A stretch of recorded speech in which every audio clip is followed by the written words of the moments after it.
Renda alta e patrimônio são coisas totalmente diferentes. Riqueza de verdade é medida pelo patrimônio que a pessoa tem e não pela renda. Às vezes você vai ver um cara que tem a renda alta, mas vai ser considerado pobre. E às vezes aquele que tem uma rendinha baixinha pode ser considerado rico, porque ele tem patrimônio alto. Pensa comigo, renda alta só é benéfica quando ela é utilizada de forma inteligente para construir patrimônios. Porque se ela for utilizada para manter um padrão de vida e ser consumida nesse caminho, ela está sendo usada de forma, de forma burra. Que classe média vive a vida toda. Acompanhe comigo esse vídeo que pode explodir a sua cabeça e te mostrar aonde realmente o seu foco deve estar para mudar de vida de verdade. Vamos imaginar dois itens de comparação, uma torneira e um reservatório. A confusão começa pelo básico. A gente foi habituado a valorizar sempre a renda, que atira a primeira pedra, aquele pai que não se enche de orgulho para falar, meu filho é diretor de uma grande empresa e ganha 30 mil reais por mês. Não é assim que a gente pensa? Nossa, fulano ganha 10, cicrano ganha 15 mil reais por mês, 20 mil reais por mês. A gente sempre valoriza a renda. E muitas vezes as pessoas até se enchem de inveja vendo o lifestyle daquela pessoa que está ali esbanjando, gastando tudo aquilo que ganha, não é verdade? Então, renda é o valor que entra para a pessoa. Pode ser o seu salário, prolabore, comissão, enfim, o valor que entra na sua conta. Mensalmente, semanalmente, seja lá como você organiza isso. Então, pensa nessa renda como uma torneira que está fluindo água na sua vida. Agora, patrimônio, que realmente é considerado riqueza, é o que você acumula ao longo do tempo. São seus investimentos imóveis quitados, que estão aí alugados, rendendo, ou que você mora, que estão aí valorizando. Pensa em todo esse tipo de investimento que são variados. Enfim, seus ativos que você constrói. Pensa neles como um reservatório, uma piscina gigante. Isso é a água que você está armazenando. Então, essas torneiras foram feitas para você encher esses reservatórios. E a grande tragédia é que a maioria das pessoas vivem com a torneira aberta. Esquecem de encher o seu reservatório. Esses reservatórios quase nunca estão cheios. Trabalha, ganha muito dinheiro, mas da mesma forma que entra, sai, né? Você se identifica com isso ou conhece alguém assim? Eu conheço vários e já fui muito assim. O dinheiro entra e vai embora. Entrou, foi embora. Mais um pouquinho, foi embora. E o tanque vazio, zero patrimônio. Isso quer dizer que a pessoa pega todo o dinheiro que entra e simplesmente joga ele, deixa vazar, deixa fluir. Você conhece pessoas assim que ganham dinheiro, mas não juntam nada. Eu conheço muitas pessoas assim. Renda altíssima e às vezes hoje não tem nem casa para morar, né? Às vezes mora de aluguel. É incrível isso, né? Vamos entender uma coisa, o mito da renda alta. Como que 10 mil reais pode não ser suficiente? Se você ganha 10 mil reais por mês, isso parece legal, inclusive é acima da média do Brasil. Mas a renda alta sozinha não garante nada, seja ela 10, 15, 20. Vamos tentar entender isso na prática. Imagina duas pessoas com a média de 40 anos e os dois ganhando 10 mil reais por mês. Opção A, a primeira pessoa, ele é aparentemente rico. Vive sempre nas melhores baladas, ou frequenta sempre os melhores lugares, viaja sempre para os melhores lugares. Não tem nenhuma casa própria, às vezes mora ali de aluguel, tem sempre os melhores carros. E aí, passam-se 5 anos, esse indivíduo não tem nenhum patrimônio, ainda podendo ter acumulado dívidas nesse período. Mas sempre com padrão de vida elevado, sempre ali bem posicionado, né? Mas mês a mês o salário vai todo embora, podendo ainda fechar no negativo, porque às vezes compra ali no cartão de crédito, parcela, e aí perde o controle de tudo. Já na opção B, o indivíduo ganha também os mesmos 10 mil, mas aí vamos colocar que ele equalizou certinho ali, onde ele adaptou a sua vida para gastar 7, 8, mora no lugar confortável, mas às vezes um pouco mais afastado dos bairros mais nobres, né? Ok. E aí vamos imaginar que esses 2.500, ele está sempre ali investido fielmente, mês a mês, ali na disciplina. Passando-se 5 anos na vida desses dois, Certamente o camarada da opção B, facilmente, ele terá aí já um patrimônio de 200, 250 mil ou mais, sem muito esforço. Resultado de quê? De disciplina e sabedoria. E escolhas inteligentes.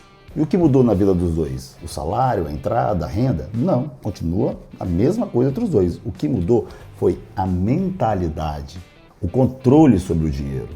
Você entende? O mesmo valor pode fazer alguém se afundar em dívidas apenas para se manter o padrão de vida, e o outro pode se tornar financeiramente livre.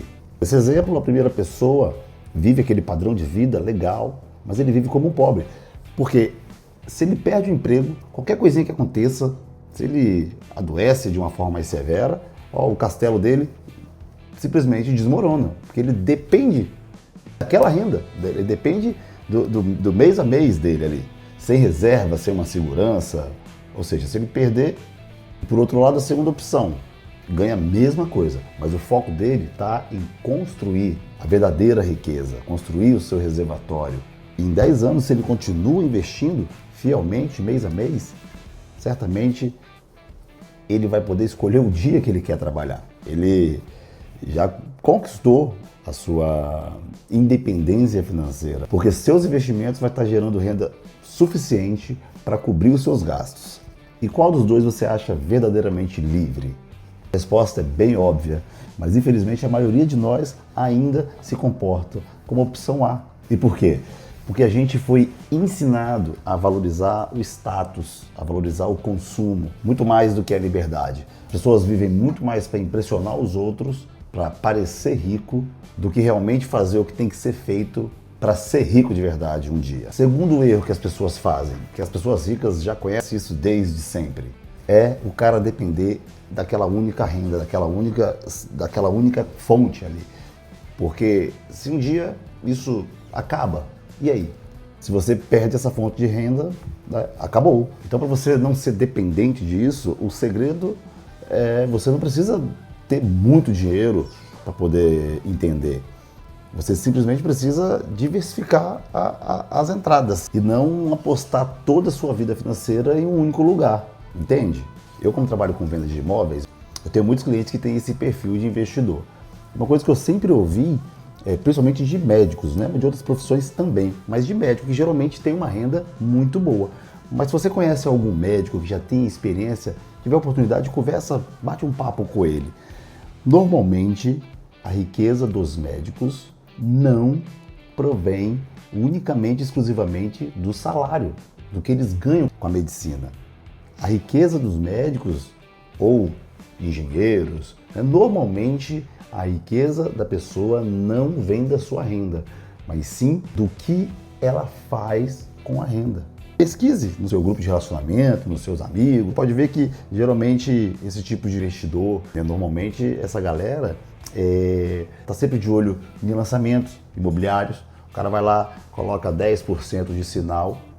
Já vi muito isso acontecer aqui. O cara coloca 10% de sinal no empreendimento, perto da praia ali, o cara enxerga que ali vai ter uma mega valorização, o cara coloca 10%, vai pagando parcelinhas. Cara, às vezes, quando ficou pronto o empreendimento, esse camarada já teve ali 40%, às vezes 50%, e eu já vi até dobrar, né, de quando o cara comprou para quando foi entregue. Então, se você analisar bem, a grande riqueza dessas pessoas estão no que elas fazem com o que elas ganham e não propriamente daquela renda ali, você entende? Ou seja, eles estão sempre enchendo o seu reservatório, estão sempre com várias torneirinhas ali, ó, que às vezes o reservatório vai estar igual uma piscina, transbordando, entende? A renda é apenas um meio para construir patrimônios. Eu vou até me usar aqui como exemplo. Eu até ganho relativamente bem na minha empresa e com as minhas vendas. Mas a maior parte, o maior pedaço desse bolo eu conquistei construindo, né? Eu já fiz a casa que eu moro hoje, é a 4ª casa que eu construo. Então, você entende essa diferença? Eu não vivo daquilo ali que eu produzo, ou não mais, pelo menos, né? Eu costumo até brincar com meus amigos que eu tô sempre duro, porque eu estou sempre investindo o meu dinheiro, né? Eu nunca tô com ele parado em algum lugar, ele está sempre em movimento, porque eu tenho um plano de parar de trabalhar cedo, né? Ou pelo menos de não precisar mais de trabalhar. Isso pode ser assunto para um próximo vídeo. Se você acha interessante, quer saber um pouco mais sobre essa trajetória, de como eu comecei a construir, né? Eu cheguei a fazer um CNPJ de construtora justamente para construir os meus imóveis. Então, uma história até interessante. Comenta aqui embaixo, de repente eu grave um vídeo falando sobre isso. Pode ser bem interessante também. Inclusive, se você ainda não assistiu, tem um vídeo onde eu conto boa parte da minha história de vida também. Vou deixar o cardzinho aqui, ó. De repente, se você não viu ainda, seja bem-vindo e vá lá conferir. Então, para a gente finalizar, qual é o grande objetivo? Né? Pelo menos da forma que eu penso. É quando eu não precisar mais de torneiras para manter a minha piscina, o meu reservatório cheio. É quando o meu próprio patrimônio me gera essas torneiras, ele vira autossustentável. Ele vai me manter, vai manter a minha vida financeira saudável sem depender, né, do meu esforço, do meu trabalho efetivamente. O meu dinheiro trabalhando efetivamente para mim. Então, esse é o meu objetivo e é a forma e é o que eu enxergo como uma verdadeira riqueza. Espero que você tenha aprendido e que tenha somado alguma coisa na sua vida também. E esse foi mais um Almoço com Romarito. Bom, se você ainda não é inscrito no canal, não deixe de se inscrever, dê sininho, joinha, tá bom? E aguarde os próximos vídeos e até a próxima.